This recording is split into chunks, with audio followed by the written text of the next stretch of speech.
정말로 그동안 코로나 국면에서요. 끊임없이 논란이 되던 이곳에서 또 소동이 있었다고 합니다. 김유진 아나운서. 사랑제일교회 앞에 많은 사람들이 모여 있습니다. 6차 명도 집행이 새벽에 기습적으로 시작이 됐기 때문인데요. 한 교인은 건물 옥상에 올라가서 투신 소동까지 벌였다고 합니다. 가까스로 내부 진입에 성공한 법원 집행관들과 교회를 지키던 교인들과 충돌이 벌어지면서 현장은 말 그대로 아수라장이 돼버렸는데요. 뒤늦게 도착한 신도들도 가세해서 돌을 던지고 소화기를 뿌리며 거세게 저항하는 바람에 6번째 명도 집행은 또다시 무산되고 말았습니다. 네. 저게 이제 오늘 모습은 아니고 이제 어제 새벽에 있었던 상황이에요. 그리고 어제 막 이제 충돌이 있었는데 제 기억으로는 권상희 평론가님 저렇게 명도 집행을 시도했던 게 여러 차례 있었던 것 같아요. 벌써 6번째나 됐는데 이번에도 또 무산이 된 겁니다. 서울 북부지법에서 어제 오전 3시 15분께 이 집행 인력 500명을 교회로 보냈습니다. 이 교회 시설 관련해서 강제 집행에 나선 거죠. 그런데 신도 300여 명이 극렬하게 저항을 했습니다. 집행 소식을 듣고 이 신도들이 모인 건데요. 강제 집행을 막기 위해서 교회 안팎으로 모여서 용역업체 직원들에게 돌을 투척하기도 했고요. 네. 또 소화기를 분사하기도 하고 투신 협박을 하기도 했습니다. 네. 결국 어제 오전 9시쯤이죠. 5시간 45분 만에 집행 인력 모두가 철수하고 말았습니다. 이 종교가 갖는 사회적 책무라는 게 있을 텐데 사랑제일교회 우리 국민들한테 실망시키는 모습을 보인 게 어제 오늘의 일이 아니에요. 네. 이런 모습 정말이지 종교가 갖는 사회적 책무에 대해서 전혀 그 의무, 책임감을 이행하지 않는, 저버리는 그런 행태가 아닌가 싶습니다. 네. 쉽게 말하면 명도 집행 게 건물을 비워달라는 거잖아요. 이제 그걸 집행한 거예요. 그런데 저 정도 상황이면 영상만 봐도요. 박성배 변호사님 부상자가 꽤 있었을 것 같습니다. 돌 던지고 소화기 분사하고 그 난리통에 결국 사랑제일교회 신도 9명이 부상을 당하고 맙니다. 아울러 신도 7명은 경찰을 폭행해 공무집행 방해 혐의로 현행범 체포되기도 했습니다. 이 재개발 사업 인도 집행 과정에서 전형적으로 볼 수 있는 모습인데 향후 이 물리적 충돌을 두고 민형사상 법적 공방이 이어질 것으로 예상됩니다. 사랑제일교회 신도들은 극렬하게 앞서 보신 것처럼 이 반발을 했고 9명이 부상당하는 또 불상사가 빚어졌습니다. 아이고 저렇게 위험하게 또 올라가 계세요. 사랑제일교회를 담당하는 전광훈 목사는 어떤 입장일까요? 들어보시고 이어가 보도록 하겠습니다. 저는 절대 좌시하지 않겠습니다. 이제 이번에 일어난 사고에 대해서 모든 법률적인 이러한 것들에 대해서는 전문가인 우리 변호사님들이 고발 조치는 비롯하여 모든 것을 다 하고 이게 왜 상당히 좀 안타까워요. 왜 저런 충돌까지 빚어질 정도로 이 지경까지 왔나 이런 생각도 해봅니다. 사실 이제 일반 국민들이 볼 때도 서울 성북공에 있는 저 사랑제일교회가 하는 행동들은 좀 납득하기 어려운 부분이 분명히 있어요. 왜냐하면 이게 보상금이라고 하는 게 토지를 수용하면서 보상금을 산정하는 게 서울시에서 하는 겁니다. 누가 개발업자가 하는 게 아니고 서울시 토지수용위원회에서 보상 금액으로 책정한 게 82억 원이에요. 그런데 본인들이 지금 주장하는 것, 사랑제일교회 주장하는 536억 원이거든요. 7배나 됩니다. 네. 이렇게 많은 돈을 요구하는 건 논란이 될 수밖에. 그래서 법원으로 간 거 아닙니까? 7배 차이 나네요. 그렇죠. 네. 근데 법원으로 가서 법원에서도 합리적으로 재판해서 야 법원 측에서도 157억 정도 합의해라 라고 얘기했는데 이것도 안 받아들이는 거예요. 아하. 그러면 이제 법적으로 할 수 있는 방법은 명도소송 진행해서 이제 강제로 저걸 철거할 수밖에 없는 상황 아닙니까? 네. 법원이 강제로 집행하라고 명령을 내렸고 그걸 집행하는 이 사법적인 절차에 따라 하는 겁니다. 그런데 저렇게 본인들이 요구하는 돈을 안 준다고 해서 저렇게 행동하는 것은 저는 좀 이해가 안 됩니다. 특히 뭐 권상희 평론가 잠깐 얘기했지만 교회가 이 종교 단체로서 사회에 어떤 모습을 보여야 될지 하는 부분을 깊이 고민해 봐야 한다고 저는 봐요. 네. 저 지역이요. 교회뿐만 아니라 다른 일반인들도 수용돼서 다 보상받고 그렇게 수용하고 넘어갔습니다. 교회가 모범을 보이고 본을 보이고 사법적 정의를 따르는 것이 저는 교회의 사명이라고 생각해요. 일반적으로 우리 사회가 갖고 있는 어떤 윤리, 상식, 사법적 어떤 기준 이런 부분을 따르는 게 교회의 저는 목적이고 성경도 그렇게 가르치고 있는데 네. 저렇게 돈 문제 때문에 충돌하고 못하게 막고 이렇게 하는 것은 저는 절대로 하나님도 기뻐하시지 않는 일이라 이렇게 생각을 합니다. 무엇보다 이제 저렇게 매번 이 명도 집행 과정에서 충돌이 빚어지게 되면 인근 주민분들의 불편도 이만저만이 아닐 것 같다 이런 생각이 좀 씁쓸합니다. 과연 어떻게 될지 좀 앞으로도 뉴스파이터가 관심 있게 따라붙어 보도록 하겠습니다. 그런가 하면 이번에 정말 아찔한 상황이 빚어졌다고 합니다. 안진용 기자님. 네, 지난 주말이었습니다. 안산에서 한 여대생이 실종되는 사건이 발생했는데요.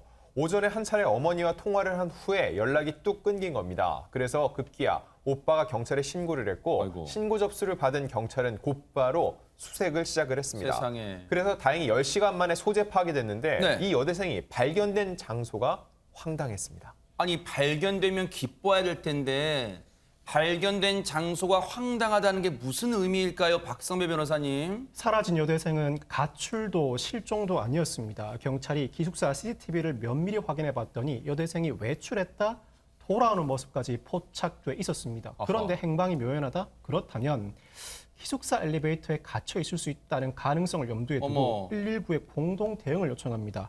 엘리베이터를 확인해 봤더니 아니나 다를까 여대생이 여기서 발견됩니다. 어머, 세상에. 알고 보니 이 여대생 10시간가량 엘리베이터에 홀로 갇혀 있었던 것입니다. 아니 최진문 교수님 예. 10분이 아니라 10시간이라고요? 그러니까 얼마나 공포스럽겠습니까. 세상에. 혼자서 그 엘리베이터 안에 갇혀 있다고 생각을 해보세요. 아무도 자기를 구해주지 않고 있는 상황이라고 하면 정말 너무나 놀랐을 것 같아요. 이유가 있는데 일단 엘리베이터 보통 비상벨이 있잖아요. 누르면 원래는 비상벨이 울려서 통화가 돼야 되거든요. 연결돼야 되잖아요. 근데 네. 그게 고장이 나 있었어요. 아이고. 또 하나 문제는 뭐냐면 본인이 이 기숙사 아니니까 휴대전화를 기숙사에 놓고 그냥 나간 거예요. 잠깐 외출하려고 얘기했나 봐요. 그러다 보니까 휴대전화도 없었죠. 거기에다가 이게 2층하고 3층 사이 엘리베이터가 멈춰섰는데 그걸 두드렸는데 구해달라고 아무도 듣지 못하고. 세상에. 문제는 누군가가 또 그 엘리베이터를 타러 왔다가 고장 난 걸 본 거예요. 이게 뭐 작동을 안 하네? 그리고 연락을 했어요. 그 엘리베이터 담당하는 저분이 지금 사진에 사파에 나오고 있는데 네. 저기다 고장이라고 붙이고 가버린 거예요. 세상에. 저게 정말 누가 혹시나 다치지 않았는지 누가 갇혀있지 않았는지 하는 부분들을 한 번만 살펴봤다면 10시간이나 저렇게 갇혀있지 않았을 텐데 저렇게 그냥 고장 붙여놓고 가버렸어요. 어머. 그리고 나서 이제 가족이 이렇게 찾고 해서 결국은 이제 찾게 된 거잖아요. 10시간 동안 저기에 갇혀서 물론 신체적으로는 크게 다친 부분은 없어요. 그런데 문제는 뭐냐면 정신적, 심리적으로 엄청난 트라우마에 그러니까요. 고생할 가능성이 있다는 생각이 듭니다. 저분요 앞으로 엘리베이터 한동안 진짜 못 타실 거예요. 근데 여기서 끝낼 일은 아닌 것 같아요. 저분의 치료, 심리치료뿐만 아니라 혹시라도 손해를 배상할 부분이 있으면 반드시 법적 배상이 이루어져야겠다 이런 생각도 해봅니다. 자, 분위기 바꿔봅니다. 크리스마스가 아직 한참 남았지 않은데 벌써 이분이 등장했답니다. 김유진 아나운서. 네, 바로 산타클로스입니다. 이스라엘에는 벌써 산타가 등장해서 화제가 되고 있는데요. 그런데 이 산타, 썰매가 아닌 이것을 타고 등장을 해서 더욱더 눈길을 끌고 있다고 합니다. 영상으로 만나보시죠. 이스라엘 북부 갈릴리 호수, 드넓은 호수 한가운데 누군가 열심히 고무 보트를 타고 노를 젓고 있는데요. 바로 산타클로스입니다. 야. 곰인형과 트리 등등 선물을 잔뜩 실은 보트까지 뒤에 매달고 호수를 유유히 건너고 있는 모습이죠. 네. 썰매 대신에 배를 탄 산타라니 정말 이색적인 모습입니다. 그런데 이 산타, 노젓는 실력을 보니까 이 실력도 수준급인 것 같네요. 아하. 성경에 나오는 그 갈릴리 지역의 호수를 또 저렇게 노를 저어서 선물을 배달하는 산타클로스의 모습 보니까 참 이채로운데 박성배 변호사님 혹시 저 산타클로스께서 이 크리스마스 날짜 착각하신 거 아니에요? 그건 아니고 이스라엘이 벌써 백신 추가 접종을 빨리 마쳐버리고 백신을 맞은 외국인을 상대로 국경을 개방했습니다. 즉 이스라엘 관광부가 코로나19로 침체된 관광업을 되살리기 위해서 이 행사를 마련하게 된 것인데 말씀드린 것처럼 2000년 전 예수가 물 위를 걸었다고 알려진 이 갈릴리 호수 홍보를 위해서 산타클로스를 동원한 것입니다. 전직 농구 선수였다고 해요. 이분 매년 산타 분장을 하고 나타나 예루살렘의 산타클로스로 불리는데 이 산타클로스 지난해에는 코로나로 아이들을 안아주지는 못했지만 이제 일상생활로 돌아갈 때라고 소감을 밝혔습니다. 세상에 참 그 마음이 따스합니다. 얘기 한번 들어보시고 이어가 보도록 하겠습니다. Last year I used to put a mask, but I tried to go against Corona because the children they don't know what's going on around the world because they are angels. We need to bring them the happiness and love and the giving. And Merry Christmas and Happy New Year. Ho ho ho! 맞아요. 산타클로스의 상징은 웃음이죠. 호호호호 얘들아 뭐 이런 거잖아요. 근데 저분이 정말 그걸 잘 살리셨어요. 벌써부터 마음이 따뜻해집니다. 그런가 하면 이곳은요 마을 전체가 갤러리로 변신했다는데요. 권상희 평론가님. 네, 치안이 좋지 않아서 발걸음을 꺼렸던 곳이 있습니다. 바로 페루 빈민가의 레티시아 마을인데요. 근데 이적이 몰라보게 달라졌다고 합니다. 어떤 일이 있었던 걸까요? 영상으로 확인해 보시죠. 페루 리마 언덕의 한 마을입니다. 시꺼멓던 벽이 붉게 변하고 있죠. 벽뿐만 아닙니다. 흙투성이었던 계단에도 형형색색의 물감을 열심히 칠하고 있는데요. 그 결과 와 이렇게 환상적인 벽화가 탄생했습니다. 완전 다르네요 분위기가. 네, 그렇죠. 이 잿빛이었던 건물들이 지금은 이렇게 알록달록 무지개 빛깔로 변해버렸는데요. 마치 동화 속에서나 나올 법한 마을 어머. 같죠? 네, 주택 외벽에 벽화를 그렸더니 마을 전체가 이렇게 몰라보게 탈바꿈하는데 성공했습니다. 네. 아니 진짜 저렇게 변하기 전에는 아마 그러셨을지도 몰라요. 주민분들이 사는 게 왜 이렇게 힘드냐. 그러다가 이제는 와 우리 동네에도 희망이 생겼다 뭐 그렇게 생각했을 겁니다. 당연히 그렇죠. 네. 저 모습만 봐도요 너무너무 마음에 큰 자부심이 생길 거라는 생각이 들어요. 저게 지역 관광업 활성화 프로젝트의 일환으로 이루어진 거거든요. 네. 그래서 전문가들도 저기에 투입이 돼서 그림도 그리시지만 지역 주민도 함께 참여합니다. 그래요. 그래서 이게 5개월 넘게 계속 진행되는 프로젝트고 지금까지 3만 제곱미터에 달하는 마을의 계단, 집, 벽 세상에. 여기다 그림도 그리고 색칠을 어머. 한 거예요. 그러니까 예전에 저기 낙후된 마을이었거든요. 네. 언덕 마을에. 근데 저 색이 딱 들어가니까 누가 봐도 가보고 싶은 마을이 된 거잖아요. 그래서 이걸 실제 진행했던 지도자는 뭐라고 얘기하고 있냐면 이 예술을 통해서 사회적 낙인이 찍힌 그 마을의 부정적인 이미지를 바꾸는데 도움을 주기로 결심을 했다. 그래서 관심을 끌 수 있도록 디자인도 만들고 싶었고 이 계기를 통해서 많은 사람이 이 마을을 찾아와서 관광 산업도 활성화될 수 있는 계기가 되면 좋겠다. 이렇게 밝히고 있습니다. 사람들의 생각과 아이디어는 비슷한가 봐요. 실제 우리나라에서도 우범지대나 이런 곳에 벽화를 그렸더니 실제 범죄 발생률이 줄었다는 통계 있잖아요. 바로 그런 분위기를 밝게 해주는 그런 긍정의 효과를 또 페루도 본 것 같습니다. 그런가 하면요. 이번에는 동화의 한 장면을 연상시키는 동물이 등장했답니다. 김유진 아나운서. 그렇습니다. 선천적 기형을 가지고 태어난 고양이 한 마리가 있는데요. 그런데 이 고양이가 SNS 스타가 됐다고 합니다. 어찌된 사연인지 영상을 통해서 확인해 보시죠. 곤히 잠든 귀여운 새끼 고양이 한 마리, 생후 4개월 된 고양이 미다스인데요. 언뜻 봐선 어떤 점이 다른지 잘 모르시겠다면 귀를 주목해 주시기 바랍니다. 다른 고양이들과 달리 귀가 4개인 모습을 확인할 수가 있는데요. 유전적 돌연변이로 기형의 귀를 가지고 태어나게 된 겁니다. 네. 하지만 돌연변이 고양이의 이런 신비한 자태에 살아있는 요정이라고 불리면서 많은 고양이 애호가들의 눈길을 끌고 있고요. 네. 결국 스타 고양이로 유명해졌다고 합니다. 세상에 저 눈망울 보세요. 그 뭐예요? 그 슈렉인가 거기에 나오는 장화 신은 고양이 그 눈망울하고 거의 비슷한 것 같습니다. 권상희 평론가님. 만화 캐릭터 같기도 네. 하고 또 인형 같은 그런 모습인데요. 네. 유기묘 밑에서 이 고양이가 태어났다고 합니다. 그런데 이 카니스 도세메치라고 하는 터키 여성이 이 고양이를 입양했다고 하는데요. 사실 저 같으면 조금은 망설였을 것 같거든요. 근데 이 여성은 단번에 입양을 결정했다고 합니다. 세상에. 한 채 망설임도 없었다고 해요. 네. 사실 유전적 돌연변이를 갖고 있다고 말씀하셨잖아요. 처음에 당연히 걱정도 했을 거고 새로운 환경에 잘 적응할 수 있을까 고민이 됐을 텐데 그런 걱정, 그런 고민 기우에 불과했던 것 같습니다. 이제 집에 완전히 적응을 했다고 하고요. 이 반려견 2마리가 있는데 이 반려견하고도 그렇게 사이가 좋다고 합니다. 그리고 이 여성 굉장히 팔불출이에요. 이 고양이에 대한 사랑이 정말 큰 것 같은데요. 네. 미다스의 배 부분에 하트 모양 반점이 있습니다. 네. 정말 매력적이라고 하면서 이 반점을 자랑하기도 했습니다. 네.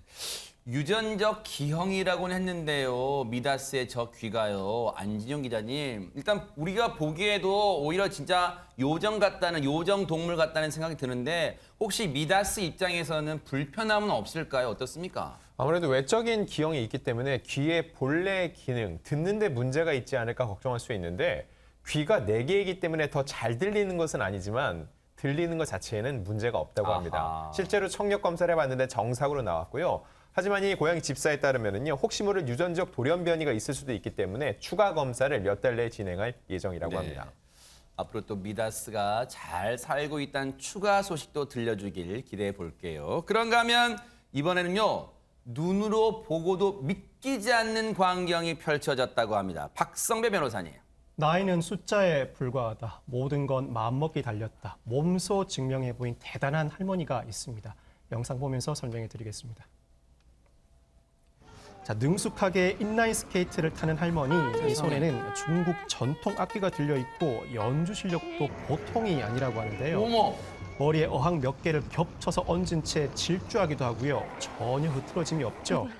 대단한 인라인 스케이트 능력을 보유한 이분, 올해 75세인 우슈잉 할머니입니다. 아하. 머리 위에 온갖 물건들을 탑처럼 쌓아 올려 타는 건 기본이고, 젊은 사람들도 배우기 쉽지 않다는 스케이트보드 실력도 수준급이라고 합니다.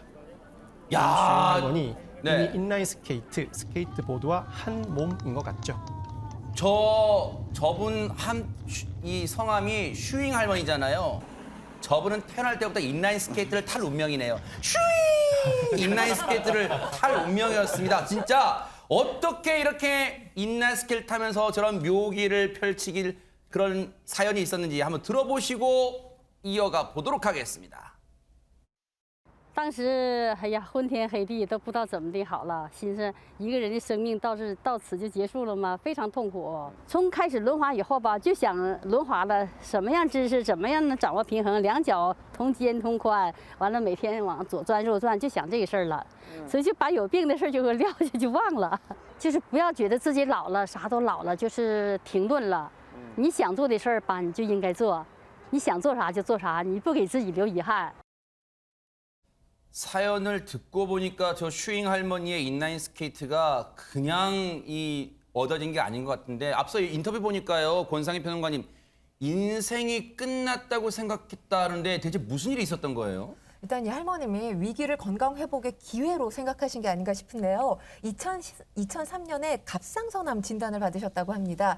이 진단을 받고 난 이후에 인라인 스케이트를 시작했다고 하는데 이때 주변에서 반대를 했다고 해요. 하지만 이런 만류에도 불구하고 매일같이 꾸준히 6개월을 연습을 해서 세상에. 자유자재로 탈 수 있게 됐다고 하고요. 그 이후에 건강도 회복했다고 합니다. 그 후로 도전이 계속됐어요. 이 도전 범위를 넓혀서 이제는 화면에서 보셨다시피 묘기까지 선보일 수 있는 그런 수준까지 도달을 했습니다. 그리고 놀라운 건 2016년에 1500m 타이산을 인라인을 신고 등반을 했다고 해요. 저 같은 경우는 인라인도 타지 않고 등산도 안 하는데 이분 굉장히 존경스럽습니다. 이 할머님께서 이런 말씀을 하셨어요. 마음이 행복해야 건강도 되찾을 수 있다. 이 얘기를 꼭 전하고 싶다고 하셨습니다. 대단합니다.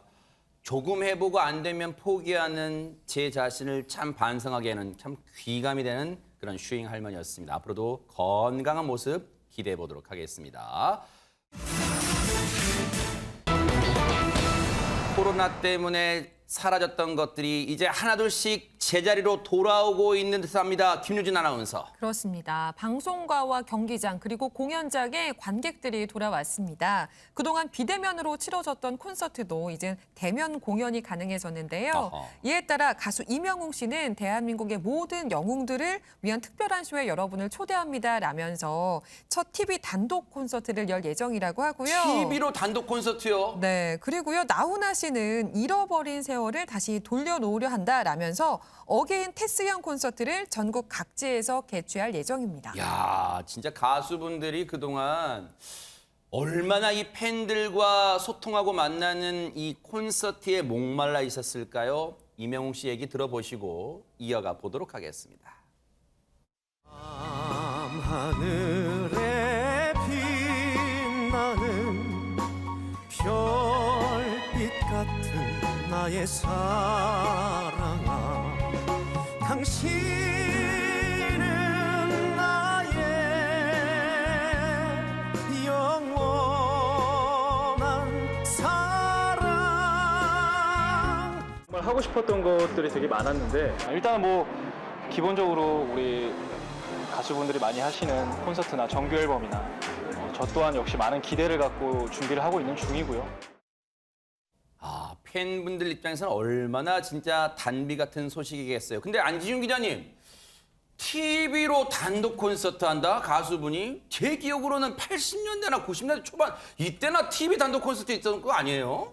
앞서서 나훈아 씨랑 심수봉 씨도 TV에서 공연을 한번 한 적 있잖아요. 네. 그 연장선상이라고 볼 수 있고요. 다만 앞선 공연들이 비대면 직접 관객들이 들어갈 수 없었지만 이번에는 TV에서도 방송하는 동시에 현장에 가서도 방청을 할 수가 있다는 겁니다. 그럼 이번에 어떻게 방청을 할지 다들 궁금해하실 텐데요. 네. 임영웅 씨가 직접 티저 영상을 통해서 초청한다는 얘기를 전했고 네. 오는 19일 오후 6시까지 방청 신청 접수를 받습니다. 네. 그런데 가고 싶다고 모두 갈 수 있는 건 아니고요. 현재 방역 지침상 500명 미만 정도가 될 것으로 예상이 돼요. 네. 그럼 빨리 가서 신청하다 생각하실 수 네. 있는데 선착순도 아닙니다. 그럼요. 추첨을 통해서 이게 정해지기 때문에 그 기간 내에 여러분이 방청 신청만 하시면 될 것 같고요. 네. 아무래도 임영웅 씨의 첫 TV 단독 공연이기 때문에 많은 분들이 많은 관심을 갖고 지켜보고 있는 중입니다. 이야. 아니 그러면 그 선택되신 추첨으로 선택되신 500분은요. 박선배 변호사님 그 방청하러 가신 그 콘서트장에서 마스크 벗고 오빠 외칠 수 있어요 그러면? 그건 아닙니다. 우선 말씀드린 것처럼 이 방청 모집은 선착순이 아니라 사연을 받아 추첨하는 방식으로 진행됩니다. 네. 그리고 입장 대상도 만 18세 이상 중에서 코로나19 백신 접종 완료자에 제한됩니다. 정말 백신 패스군요. 그렇습니다. 아울러 당첨자는 신분증, 백신 접종 증명서 외에도 72시간 이내 PCR 검사 음성 결과까지 모두 지참해야 입장할 수 있습니다. 이야.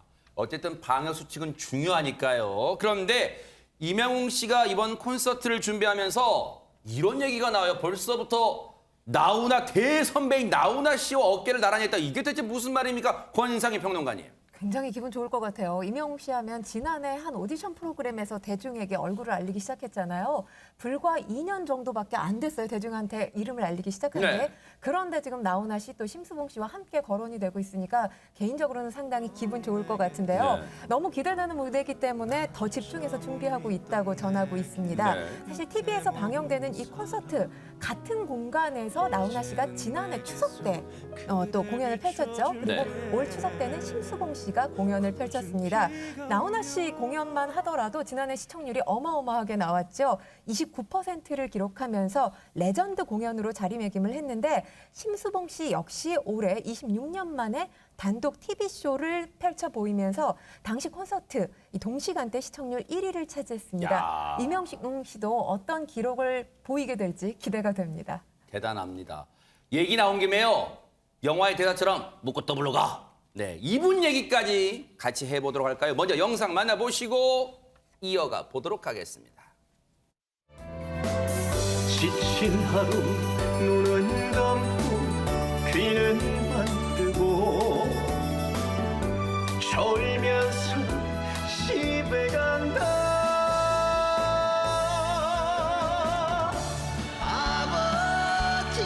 아버지란 그 이름은 남자의 인생 자, 두 가수가 부른 남자의 인생. 저 영상 보니까 진짜 참 가장분들 어깨에 삶의 무게가 느껴진다 이런 생각도 드는데 노래만 놓고 보니까 좀 색깔이 다르게 느껴집니다. 최재범 교수님. 네, 맞습니다. 네. 색깔이 좀 다르죠. 조금 이제 제가 그냥 개인적으로 이렇게 비평을 하자면 평가를 좀 하자면 나훈아 선생님이 부르신 부분에는 인생이 묻어나는 부분이 좀 있는 것 같아요. 그러니까 임영웅 씨가 노래를 못한다 이런 개념을 제가 말씀드리는 게 아니고 연륜이 묻어나는 부분은 나훈아 선생님이 훨씬 더 깊다라는 생각이 들었어요. 그러니까 이게 인생을 살다 보면 그 삶이 노래에 묻어나거든요. 그러니까 나훈아 선생님 노래하실 때 보면 그런 부분이 정말 더 감동이 오는 것 같아요. 그 느낌이라는 게 있잖아요. 가수가 노래를 하는 게 그냥 마음과 그다음에 그 삶에 묻어나는 것들을 함께 얘기하는 부분들이 더 큰 감동을 주지 않나고 저는 임영웅 씨도 노래를 아주 잘한다고 생각합니다만 그래서 이제 나훈아 씨도 이번에 지난 7월에 사실은 공연을 하려고 했다가 코로나가 4차 대유행되면서 못했잖아요. 그러네요. 그래서 이제 새로 시작을 합니다. 이번에 단계적 일상회복으로 지나가면서 12월부터 이제 부산 백스코를 시작으로 해서 계속 공연을 하는데 네. 오늘 부산 공연 티켓 오픈이 있었어요. 네. 근데 역시 15분 만에 전석이 매진이 됐습니다. 15시간이 아니라 15분 만에요? 예. 대박 그리고 사건이네요. 이제 서울로 와서 부산 다음에 서울 공연하고요. 서울 공연 다음에 이제는 대구로 가서 공연을 하십니다. 그래서 전국을 돌면서 공연하게 되는데 역시 티켓 파워는요. 어느 누구도 따라갈 수 없어요. 그러네요. 나오는 선생님은 그냥 티켓 열리기만 하면 광폭으로 해야 되는 상황이 되는 건데 네. 그만큼 지금의 연세에도 불구하고 사람들을 끄는 카리스마와 그 노래의 깊이는 누구도 따라올 수 없는 게 아닌가 이런 생각이 듭니다. 네. 가황은 가황입니다. 15분 만에 전석 매진이랍니다. 권상희 평론가님. 대단하죠. 지난 7월에 사실 대구에서 한 차례 공연을 하긴 했었는데 이때 사흘 동안 공연이 진행이 됐습니다. 그때 공연장을 찾은 관람객만 2만 명이었어요. 그런데 안타깝게도 코로나 확산 때문에 부산 또 서울 공연이 취소가 됐었죠. 많은 팬들 상당히 아쉬워하셨을 텐데요. 이 나훈아 씨 측에서 이렇게 밝혔습니다. 보이지도 않고 잡을 수도 없는 코로나19 원망하고 힘들어하고 미워도 하면서 우리 모두 참고 견뎠다.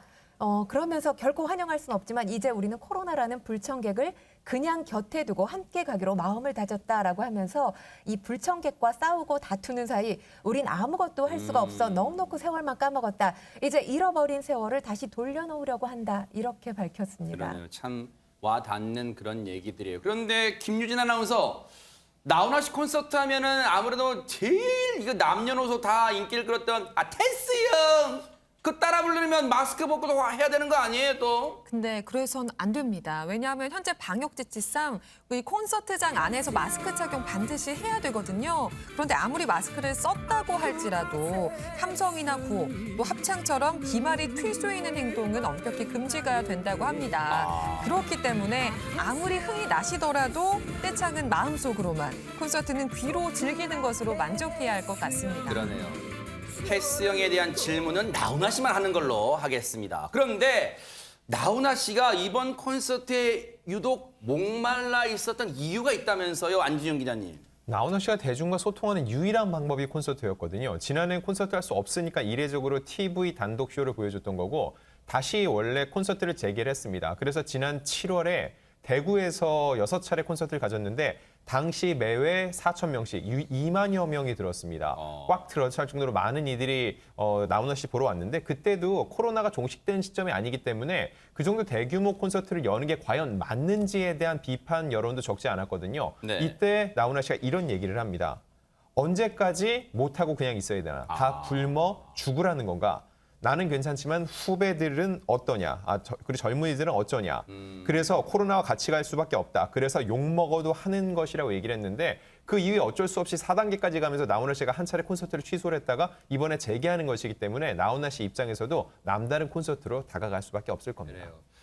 저건 오해하시면 안 돼요. 우선 방역 지침을 어기겠다는 뜻이 아니라 그만큼 자신은 그래도 이룰 거 다 이뤘던 이 대선배 가수지만 후배 가수들의 지금 어려움을 대변해줬던 목소리 아닌가 그런 생각이 들어요. 그런데 한 가지 이제 궁금한 게 이번 콘서트에서 과연 이 노래도 불러줄까 하는 겁니다. 한번 들어보시고 이어가 보도록 하겠습니다.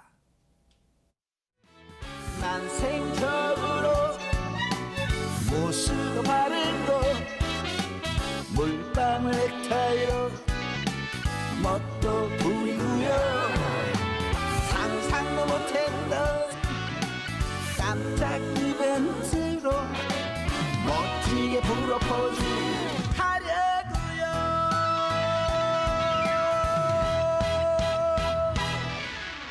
내게 애인이 생겼어요 이제 나도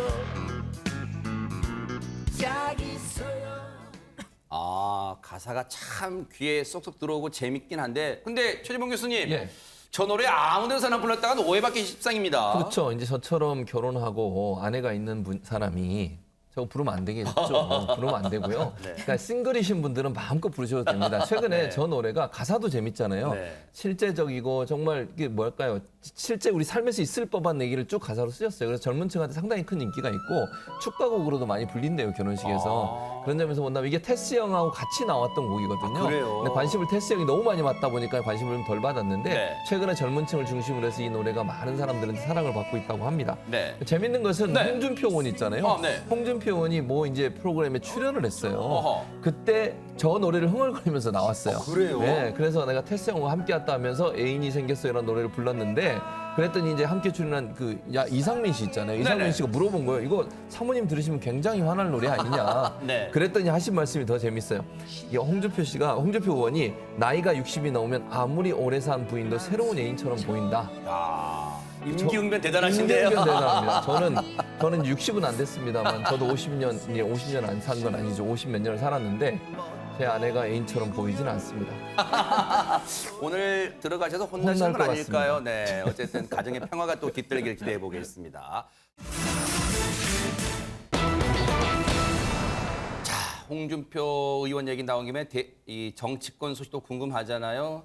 이재명 후보 부인 김혜경 씨에 대한 관심이 사그라들긴커녕 점점 커지는 모양새인데 지금 이 사진 한 장이 논란을 빚고 있다고 합니다. 김유진 아나운서. 네, 그렇습니다. 한 언론 매체에서 어제 김혜경 씨가 낙상 사고 이후 처음 외출하는 장면을 포착했다라면서 이런 사진 한 장을 공개를 했습니다. 그 사진을 보면 네. 사진 속의 인물은 챙이 큰 검정색 모자에 검정 선글라스, 저 뭐예요? 검정 마스크에 망토까지 두르고 있는 모습인데요. 한마디로 온몸을 칭칭 감았어요, 지금. 맞습니다. 이를 두고서 온라인에서는 마치 영화 스타워즈에 나오는 다스베이더를 연상시키게 한다. 이런 반응들이 나오고 있습니다. 허허.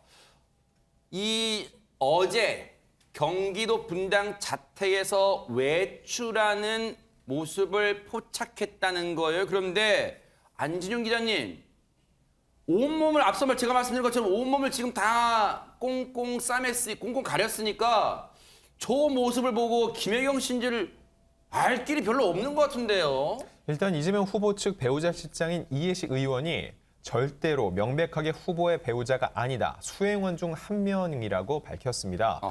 후보 측은요, 이 낙상 사고 이후에 과잉 취재를 예상해서 수행원을 다 가려서 내보냈다고 설명을 했습니다.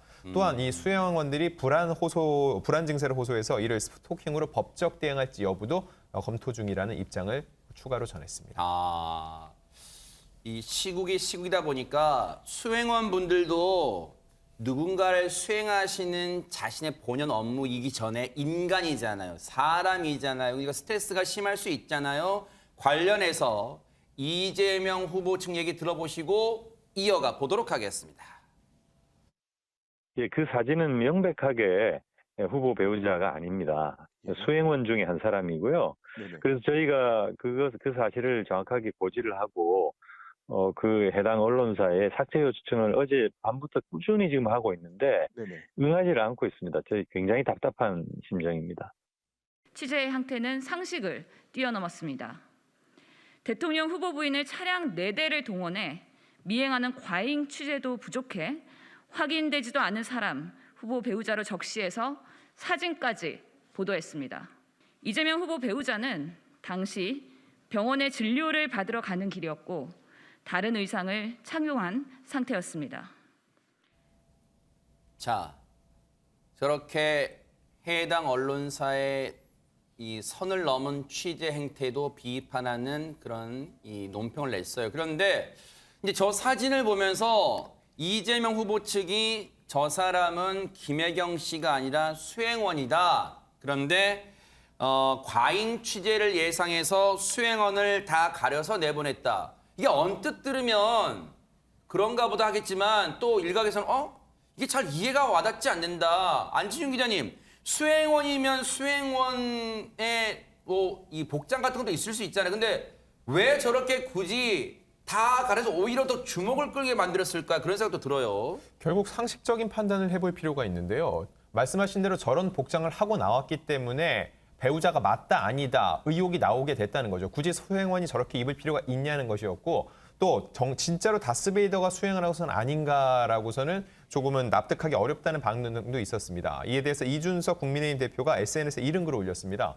과잉 취재가 예상되니 일부러 수행원을 디코이로 먼저 내보냈다는 건데 이 디코이가 뭐냐면 유인하는 사람을 뜻합니다. 그런데 중요한 건 유인하기 위해 일부러 내세웠다면 수행원이 본인들이 어떤 역할을 하는지 알고 있다는 거죠. 그런 수행원들이 불안 증세를 보이는지도 의문이라는 얘기를 하고 있습니다. 더불어 해당 언론사는 이 사진 속 인물은 김혜경 씨가 확실히 맞고 맞기 때문에 기사를 내보낸 것이라는 입장을 고수하고 있습니다.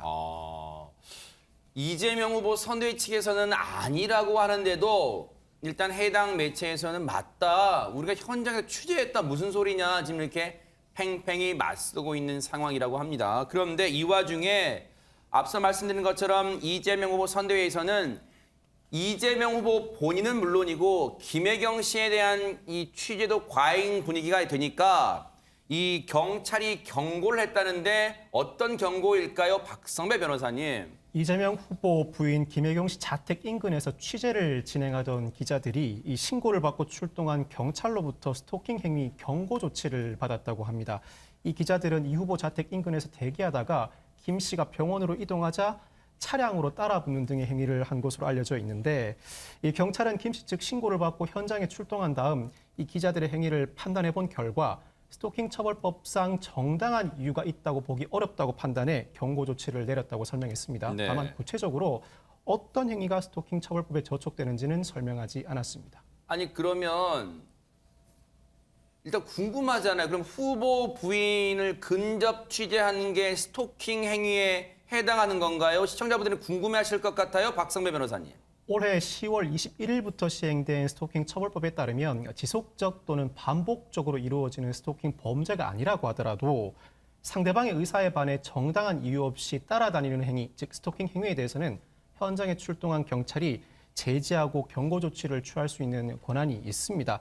나아가서 이 행위가 스토킹 범죄로 발전할 가능성이 있는 경우에는 경찰은 접근 금지 등의 더 강력한 조치를 내릴 수도 있는데 이 조치에 대해서는 조치 대상자가 취소를 신청할 수도 있습니다. 다만 향후 유사 사건에서 스토킹 행위 신고가 반복될 것으로 보여서 이 경찰이 실무 관행을 확립할 필요가 있어 보입니다. 정당한 이유가 있는지 없는지 판단 기준을 정립할 필요가 있어 보입니다. 그래서 저희가 이 뉴스파이터 제작진이 직접 이 경찰 측의 이 입장을 어떤 기준인지 구체적인 얘기를 들어봤어요. 여러분도 같이 한번 들어보시고 이어가 보도록 하겠습니다. 애초에 신고가 온 게 그 김혜경 씨 측에서 전화가 온 거죠? 네네, 그 수행원 측에서 연락이 왔던 겁니다. 신고가 들어왔던 겁니다. 스토킹 혐의로 경고를 줬다는 기사가 있던데 그게 사실인가요? 예, 맞습니다. 가까이서 취재했던 그 행위가 스토킹 행위라고 했던 건 아니고요. 그 당시에 이제 그 취재가 이루어졌던 그 전체적인 그 상황을 종합적으로 봤을 때 그 취재 과정이 정당한 이유에 해당된다고 보기 어려운 부분이 있었습니다. 그래서 스토킹 행위에 해당된다고 판단했던 겁니다. 아, 어떤 부분이 그 좀 정상적인 취재권을 벗어났을까요? 저희가 다른 기자님들께도 그 자세한 내용은 말씀드리기 어렵다고 설명을 드렸는데요. 일단은 이제 그 상황을 좀 종합적으로 봤을 때라고만 설명드릴 수 있을 것 같습니다. 구체적인 설명을 하기는 조금은 어려운 상황이지만 그리고 또 취재 행위 자체는 스토킹 행위로 본 건 아니다. 다만 전체적인 상황을 고려했다는 거예요. 그렇다면 앞서 저 사진을 이재명 후보 선대위 측에서는 김혜경 씨가 아니다. 해당 보도는 가짜 뉴스라고 했는데 그 근거를 공개했습니다. 바로 이겁니다. 사진 한 장, 오른쪽이 바로 사진 한 장을 추가로 공개한 겁니다. 그래서 왼쪽은 앞서 저희가 보여드렸던 그 사진은 후보 배우자가 아닌 오보로 인한 피해자다. 수행원이다. 이런 얘기고 오른쪽 사진이 후보 배우자 김혜경 씨다. 그 진짜 김혜경 씨가 맞다. 이렇게 공개를 한 건데 저희가 파악을 해봤습니다. 저 시간이 이제 분당 자택에서 나오는 그 두 장면인데 왼쪽 사진 보세요. 여러분 육안으로 보이세요? 왼쪽 이 사진은 이 온몸을 감싼 옷을 입은 그렇게 표현하겠습니다. 저 수행원이라고 이재명 후보 선대위 측에서 밝힌 저분이 타는 차량은 보세요.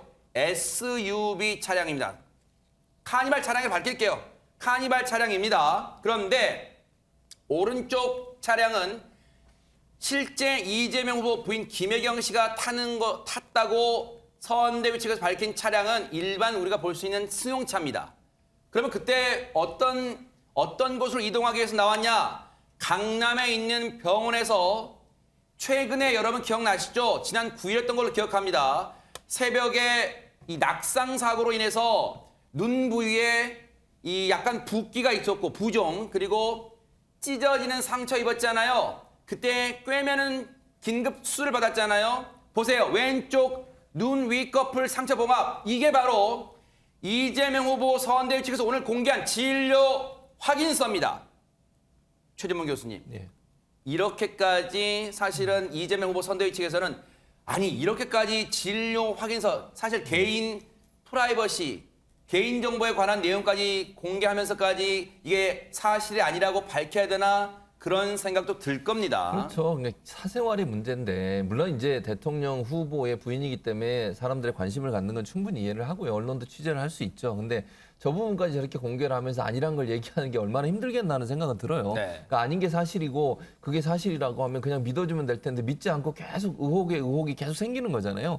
그러다 보니까 이제 저런 것까지 뭐 예를 들면 차를 어떤 거 탔고 진료를 어디서 받았고 무슨 일 때문에 가게 됐고 이런 일까지 다 공개를 해야 되는 상황이 됐고 지난번에도 그 구급차 CCTV를 포함해서 또 이제 본인이 이제 직접 그 병원에서 내리면서 구급차 차 보는 모습 CCTV 내용 다 공개를 했잖아요. 네. 그건 결국 이제 잘못된 내용들, 사실이 아닌 내용들이 계속 퍼져나가고 확산되다 보니까 그렇게 되면 대선 후보 입장에서 상당히 부정적인 의미가 생길 수밖에 없거든요. 네. 그냥 적극적으로 대응하지 않을 수 없는 상황이 됐고 그러다 보니 그냥 뭐 일거수일투족을 다 밝힐 수밖에 없는 상황인데 저는 뭐 이런 문제 가지고 자꾸 이 사실이 확인되지 않은 내용을 가짜로 만들어서 퍼나르는 것은 정말 지양해야 된다. 그것이 어떤 이유든 간에 그렇게 하게 되면 사실이 아닌 내용이 사실로 인식될 수 있는 그 위험성이 있지 않겠습니까? 그런 부분을 주의해야 된다는 생각이 듭니다.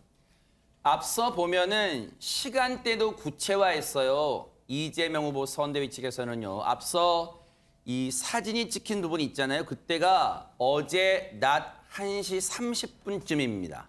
그런데 진료 확인서에 기록된 시각, 분당 자택에서 나와서 강남, 서울 강남에 있는 병원에서 진료받았다 그랬잖아요. 왼쪽에 있는 수술 실밥을 떼는 그런 치료를 받았다는 거예요. 그 진료 확인서에 나온 시각은 오후 2시 반쯤으로 기록이 돼 있다고 저렇게 선대위 측에서는 밝혔습니다. 왼쪽 눈 윗꺼풀 상처를 봉합한다.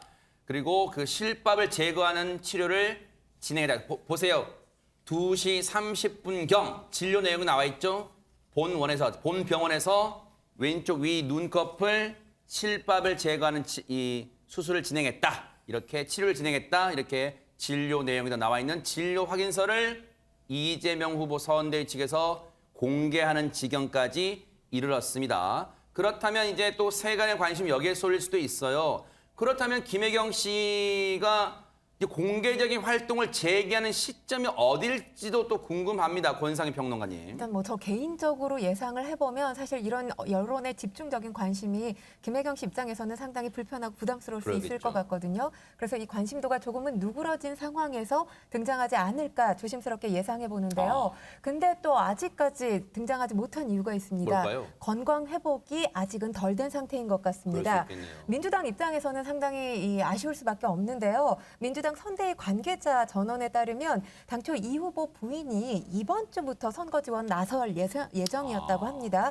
그런데 실밥을 빼고 났음에도 이 상처 부위에 멍이 심하게 들어있어서 이번 주부터 일정을 소화하는 게 힘들 것 같다고 밝혔고요. 네. 또 이 후보 측 핵심 관계자가 이렇게 밝히기도 했는데 이 후보가 갖지 못하고 있는 이미지가 있다는 거죠. 이 후보와 부인이 함께 운동에 나서게 되면 이 케미가 터진다 이런 평이 많기 때문에 이 상황이 아쉽다라고 밝히기도 했는데 사실 뭐 김혜경 씨 하면 이재명 후보 선거를 계속해서 도와줬기 때문에 선거 조력자로서의 경험이 상당히 많습니다. 일단 성남시장 또 경기지사 그리고 2017년 대선에서도 함께 했었던 경험이 있죠. 그래서 이 선대위 관계자들 웬만한 선대위 관계자들보다 훨씬 선거에 대한 이해도가 높다는 평을 받고 있습니다. 네. 그래서 이번 대선에서도 큰 역할을 해줄 수 있다라는 기대를 갖고 있는데 아직까지 지금 함께하지 못해서 민주당 선대위 측에서는 상당히 아쉬워하는 상황입니다. 사실 오늘 이 이재명 후보 선대위 측에서 언론이 공개한 그 사진의 탓도 있겠습니다만 야당에서 제1야당에서 나오는 이 발언도 이 해명을 상당히 자세하게 해명한 그런 배경이 되지 않았을까 생각이 들어요. 그런데 제1야당 국민의힘 내부에서 나온 이 발언은 지금 논란을 빚고 있는데 어떤 내용인지 들어보시고 이어가 보도록 하겠습니다. 김혜경 씨의 사고 관련해서 여러 가지 소문이 있습니다. 그런데 우리가 되새겨 봐야 될 부분은 바로 인간 품성이나 됨됨이 문제입니다.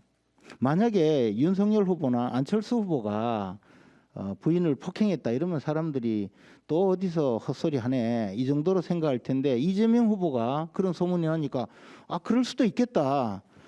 바로 평소에 그분이 국민에게 투영된 모습이기 때문이 아닐까 생각합니다. 저는 저 발언을 어떻게 받아들여야 될까요? 최재문 교수님. 상당히 황당하죠. 아니, 그러니까 무슨 근거를 가지고 얘기하는 것도 아니잖아요. 지금 그 자리가 또 어떤 자리인 줄 아세요? 개인 뭐 친구하고 있는 자리도 아니고요. SNS 올린 내용도 아니잖아요. 그렇죠. 최고위원회 회의 자리예요. 국민의힘 최고위원회 회의 자리에서 최고위원한 사람이 했던 발언이라는 건데 아무 근거 없이 폭행을 한 것처럼 그렇게 품성이 이상하다 이렇게 얘기할 수 있는 겁니까? 저는 도저히 이해가 안 됩니다. 저런 말씀을 하시면 안 돼요. 만약에 김재원 최고위원한테 누군가가 품성이나 됨됨이가 폭행하고도 남을 뿐이에요. 이렇게 얘기하면 기분 좋으시겠습니까? 아니 근거가 있어야 될 거 아닙니까? 지금 보면 앞에 부분에 품성 얘기하고 뒤에 가서는 만약에 윤석열 후보나 안철수 후보가 부인을 폭행했다면 이 얘기가 나오잖아요. 이 말은 결국 연결시키면 이재명 후보가 부인을 폭행한 것처럼 이렇게 얘기한 거 아닙니까? 무슨 근거로 그런 얘기를 하시는지 도저히 이해를 못 하겠어요.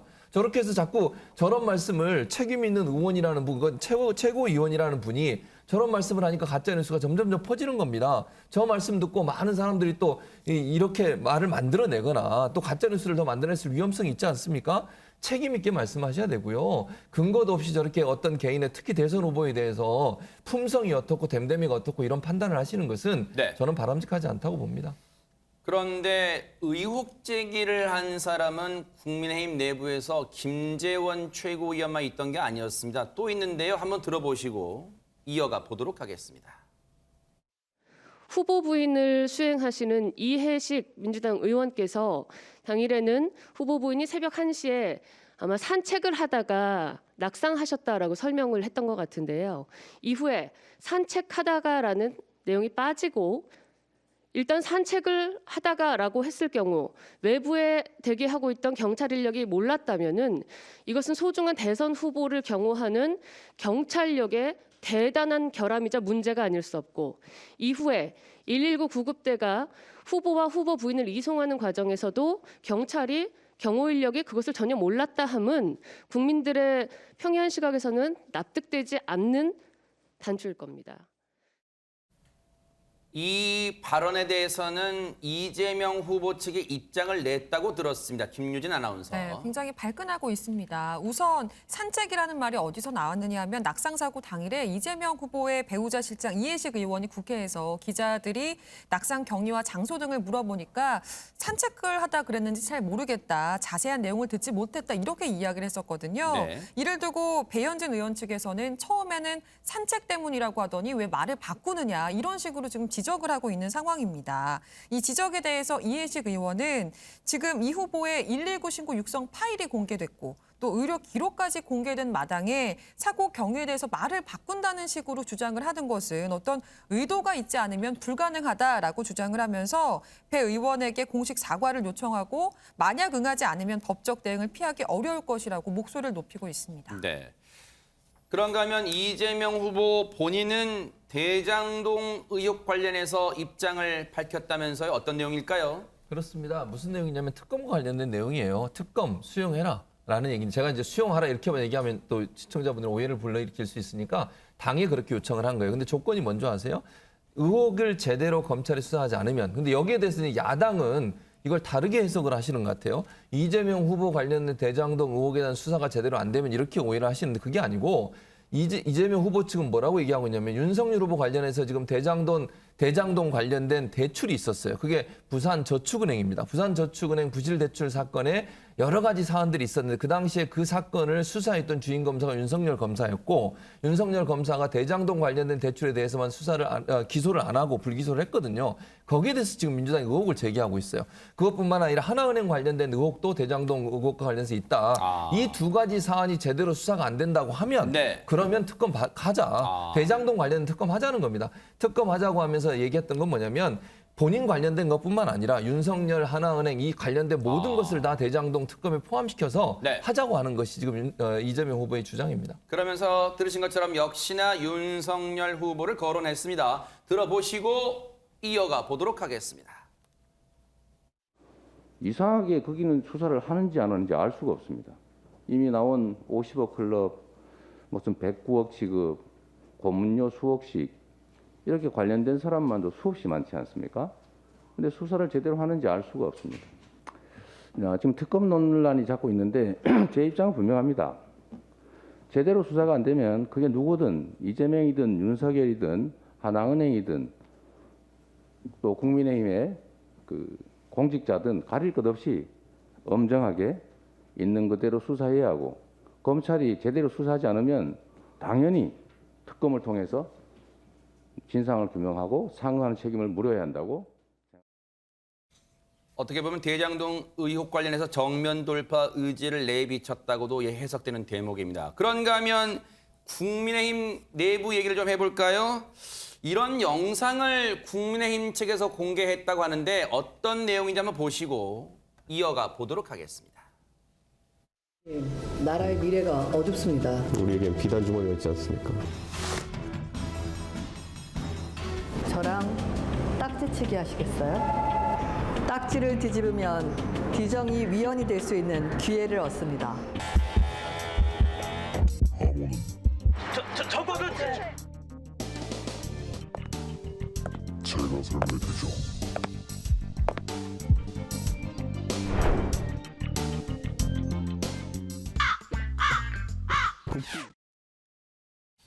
저 뭐 장면들 어디서 많이 본 듯한 장면입니다. 권상희 평론가님. 세계적인 열풍을 불러일으킨 우리 드라마죠. 오징어 게임을 패러디한 영상인데요. 역시 정치권도 이 트렌드 무시할 수가 없어 보입니다. 그러네. 사실 정치권이 이 트렌드에 가장 둔감했었어요. 근데 2030 세대 MZ세대 상당히 중요하잖아요. 이 MZ세대를 잡기 위해서 트렌드에 아주 발빠르게 대처하는 그런 모습을 보이고 있는데 디지털 전문가들을 영입해서 대선 준비에 나선 홍보 영상입니다.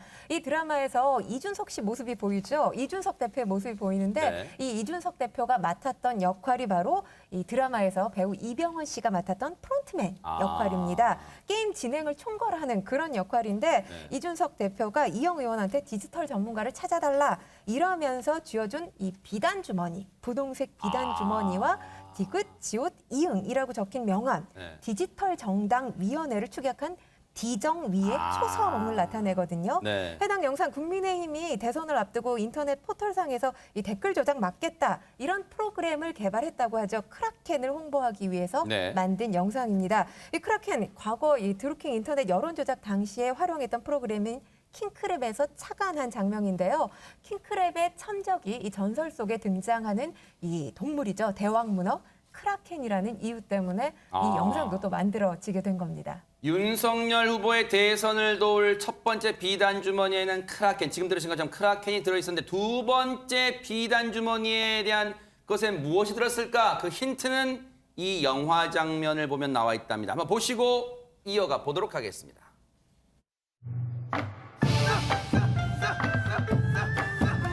도사는 무엇이냐? 도사는 바람을 다스린다. 땅을 접어달리며 이제부터 나도 좀 변해볼까?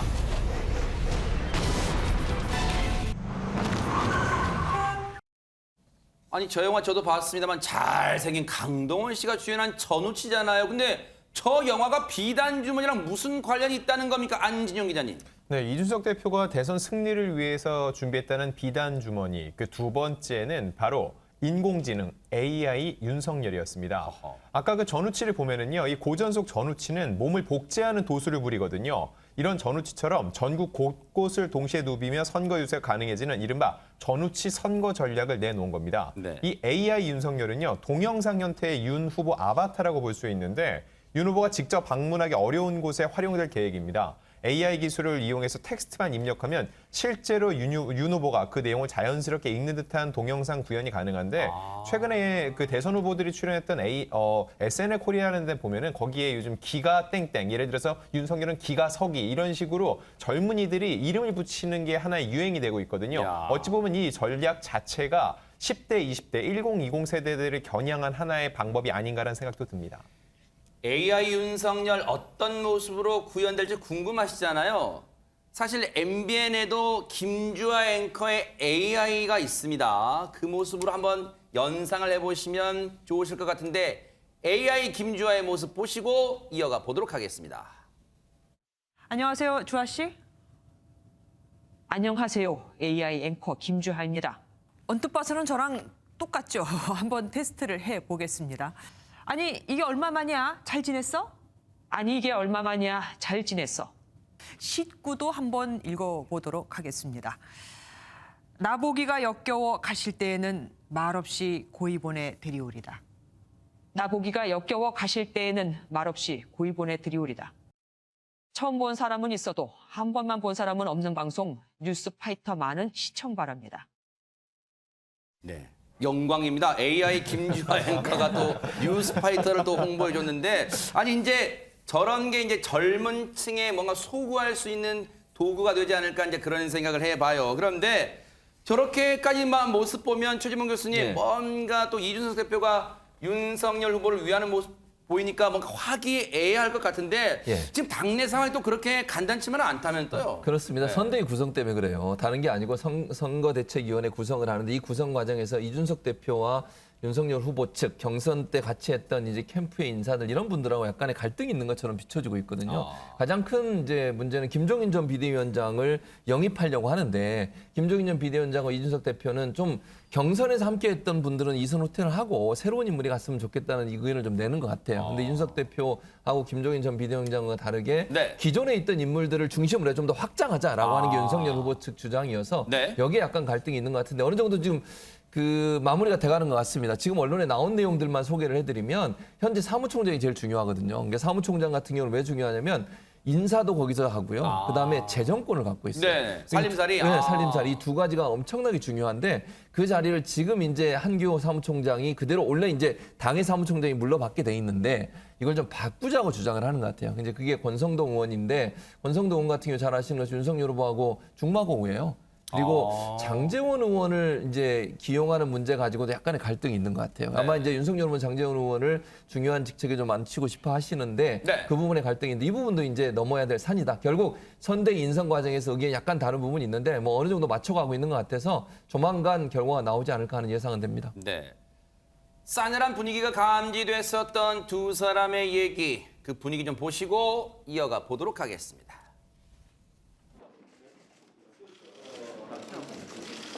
공개 발언이 없습니다. 아니 뭐 최고위에 뭐 매번 나가야 되는 것도 아니고 아시다시피 오늘 조찬 약속이 미리 정해져 있었기 때문에 또 끝나면 여기 또 우리 출판 기념회도 와야 되고 해서 미리 다 얘기를 했습니다. 네. 아니 그럼 윤석열 후보 최고위에 불참하고 어디 간 거예요? 좀 쉬러 간 거예요? 권상희 평론가님? 그렇지는 않습니다. 서울 모처에서 이 더불어민주당 출신 소속이죠. 더불어민주당 출신이죠. 이용호 무소속 의원을 만난 것으로 알려지고 있습니다. 비공개 조찬 회동을 가진 건데요. 윤 후보가 이 정권 교체에 힘을 보태달라 이렇게 요청을 했고요. 그리고 이용호 의원이 깊이 숙고해보겠다 이렇게 밝혔습니다. 윤 후보 측 관계자가 윤 후보가 외연 확장을 위해서 이 당외 인사인 이 의원을 이날 만났다고 전하고 있는데요. 호남 출신이죠. 이용호 의원. 이 윤 후보를 만났던 당일 지난 4월 말에 민주당에 복당 신청을 했습니다. 그런데 이걸 철회하고 민주당 지도부에 유감을 표명했습니다. 사실 윤석열 후보 지금 호남 지지율 고전을 면치 못하고 있습니다. 전두환 발언 이후에 이 논란이 커지면서 지지율도 급락한 상황인데요. 이용호 의원이 아무래도 호남 출신인 만큼 이 지지율 반전을 꾀하기 위해서 영입을 시도한 것이 아닌가 이렇게 해석해 볼 수도 있을 것 같습니다. 그런가 하면 갈등 조짐을 보였던 윤석열 후보, 이준석 대표 그 갈등 뭐 싸늘한 분위기 그렇게 오래 안 갔다면서요, 박성배 변호사님. 이 와중에 윤 후보와 이 대표 어제 오후 서울 여의도 당사에서 만나 40분간 대화를 나눴습니다. 이 자리는 윤 후보의 요청으로 마련됐고 동석한 사람 없이 독대로 진행됐는데 그래요? 두 사람 이 자리에서 선대위 구성과 사무총장 등 각종 인선에 대한 논의를 이어나갔습니다. 네. 회동 후에 이 대표 선대위에 대한 의견 교환이 있었고 사무총장 인선도 협의점을 도출해 나가고 있다고 설명했습니다. 그렇군요. 다시 손을 맞잡은 두 사람의 얘기도 들어보시고 이어가 보도록 하겠습니다. 뭐 궁금한 모양인데 하여튼 뭐 내가 당 중심으로 이 선대 조직도 구성을 해서 가겠다고 내가 발표를 했잖아요. 잘 진행되고 있으니까 걱정도 안 하셔도 됩니다. 좀 저는 선대위의 조기 출범을 자신합니다.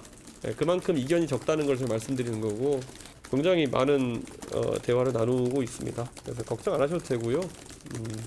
어머니 저희 선대위를 내일 발표한다는 보도가 있던데요. 좀... 그건 잘못된 보도입니다. 네. 뭐 이렇게 아주 늦지는 않지만 내일 발표할 상황은 아니고요. 지금 뭐 원만하게 잘 진행이 되고 있는데 더 많은 분들 의견을 좀 들어야 되기 때문에 또 의견을 들으면 또 점점 나은 의견들이 오기 때문에 서두를 일은 아닌 것 같고.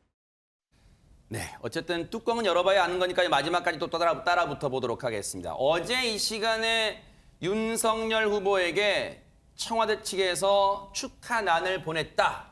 여기까지 들려드렸잖아요. 근데 뭐든지 궁금하게 그 뒷얘기가 더 궁금하잖아요. 최진봉 교수님. 네, 그렇습니다. 아무래도 이제 공개된 장면에서는 덕담, 건강 기원 이런 부분이 오갔어요. 그런데 이제 비공개로 돌아서서 30분 정도 비공개 회담을 했는데 그 회담에서는 빼있는 말들도 오간 것 같아요. 예, 근데 뭐 늘상 있는 일이지만 야당 후보기 때문에 이철희 정무수석에게 윤석열 후보가 뭐라고 얘기했냐면 네. 공정하게 좀 중립을 지켜달라. 그러니까 선거 관리를 할 때 대선에서 엄정한 중립을 좀 지켜달라 이렇게 네. 요청을 했고 이철희 수석은 여기에 대해서 여기 오기 전 대통령께서 선거 엄정 중립하겠다는 말씀을 전해달라고 했다라고 화답을 했다고 알려지고 있습니다. 네.